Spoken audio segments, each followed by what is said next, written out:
The year is 600 AD. The border between two of the mightiest empires in the world had barely changed for the last 6 centuries.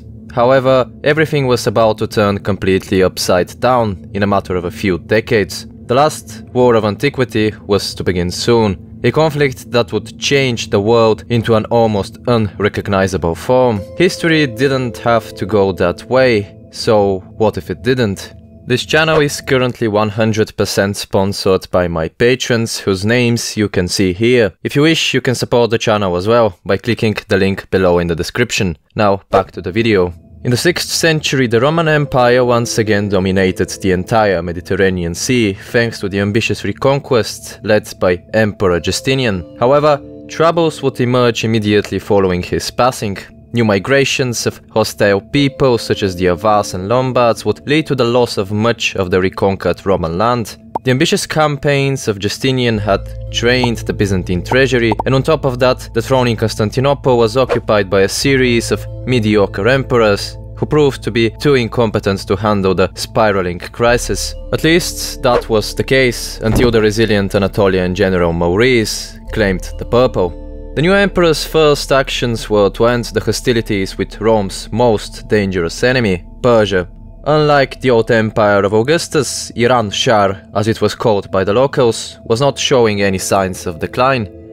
The Persian Empire had thrived under King Khosrow I in the 6th century, though occasional political infighting was the norm. In the 590s, the grandson of Khosrow I, who was also named Khosrow, had escaped to Byzantium after being ousted by a Persian general. The young Persian king would receive assistance from Emperor Maurice and reclaim his throne. Khosrow would not forget the help he received from the Roman emperor, and thus peace was established between Constantinople and Ctesiphon.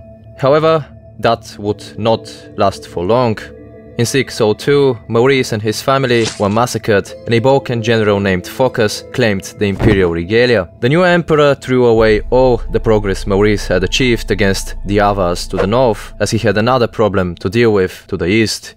The ambitious Khosrow II now had both a pretext for war and a great opportunity to expand his empire, and thus he invaded.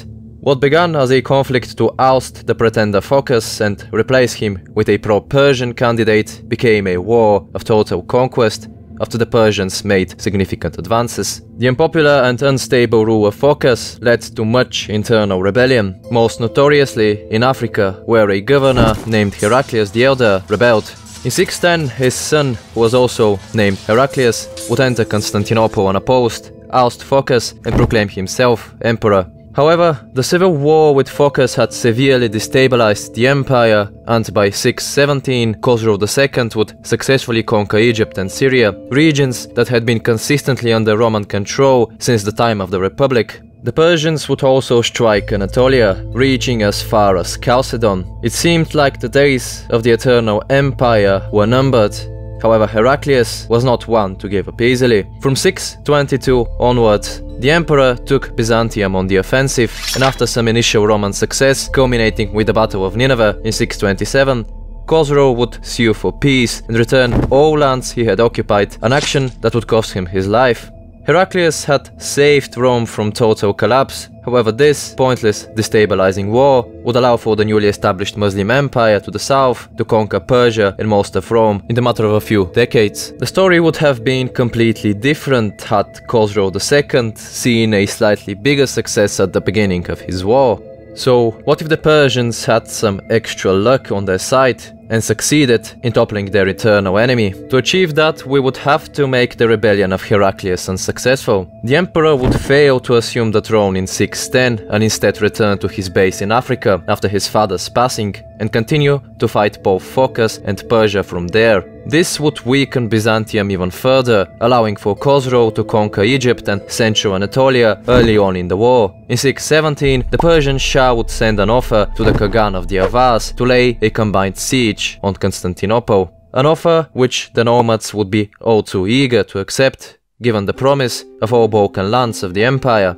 Such an event occurred in reality as well. In 626, a combined Persian, Avar and Slavic force laid a siege on Constantinople. However, Khosrow had sent only a few thousand men to assist the nomads, being preoccupied with Emperor Heraclius in the east, destining the siege to a massive failure. This would not be the case in our alternative timeline. In 618, after 3 months of siege, the greatest city in Europe falls to the massive Persian Avar force. Rome would not be entirely lost, however. In Africa, Italy and some coastal regions of the Balkans, Heraclius would establish a Roman rump state, which would be ironically centered around the city of Carthage. Khosrow would annex Anatolia and Eastern Thrace into his empire and focus on consolidating his new gains, establishing peace with Heraclius. The Balkans would be formally ceded to the Avars, however in reality they would be ruled by the much more numerous newly arrived Slavic tribes. The Roman population of Egypt and Syria would welcome the Persians. Much of the Christians of the regions followed the teachings of the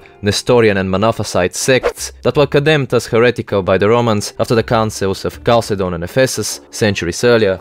Khosrow II was notoriously tolerant to Christians, being married to a one, and so rebellions would occur only in the extreme west of the newly conquered land. Nestorian Christianity would continue spreading like wildfire in Persia, Arabia and Central Asia. This might eventually lead to persecutions of the Christians by the Sasanians further down the road. Such practices were common in Persia, especially with emperors who were on good terms with the Magi, the influential Zoroastrian priest class of the Sasanian Empire. Khosrow II was disliked by the Persian clergy, and now with so many Christians in his empire would likely maintain his tolerant policy, winning the trust of the newly incorporated Armenian, Egyptian and Syrian nobility, eventually expanding Persia into Arabia as well and preventing a future Arab conquest. And thus, Nestorian Christianity thrives and gathers a massive number of followers in areas as distant as Tang China. The Persian Empire remains stable for a while, until persecutions are renewed in later centuries. Once Christians are so numerous, they become a serious threat to the Zoroastrian Sasanian rule. Eventually, around the 9th century, rebellions in Egypt and Syria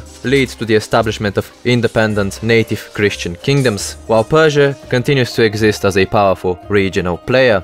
In the 11th century, Christian Turkic tribes would conquer Persia, begin ruling the empire as a military elite, and eventually Christianize the local Persian population. In the meantime, in the west, the contracted Roman Empire had gradually reconquered much of Italy from the Lombard tribes, clashing in numerous wars with the Frankish and later Eastern Frankish Empire. The Pope in Rome would remain a puppet head to the Emperor in Carthage, thus preventing centuries of struggle between state and church in the west, leading to serious changes in the long run. To the east, the culturally distinct cities of Greece had emancipated themselves from Roman control, later using the power vacuum in Persia to reconquer Anatolia. The Avars were long gone. Their place was instead taken by the nomadic Bulgars, who were much more tolerant to the numerous Slavs they came to rule, eventually adopting their culture together with Christianity and forming a powerful Balkan Slavic empire. By the 12th century, most of the Middle East and Central Asia would have converted to Nestorian Christianity. Issues between the Chalcedonian Christians of the West and the Oriental Christians of the East and the distinctly Monophysite Christians of Egypt would inevitably emerge at some point or another.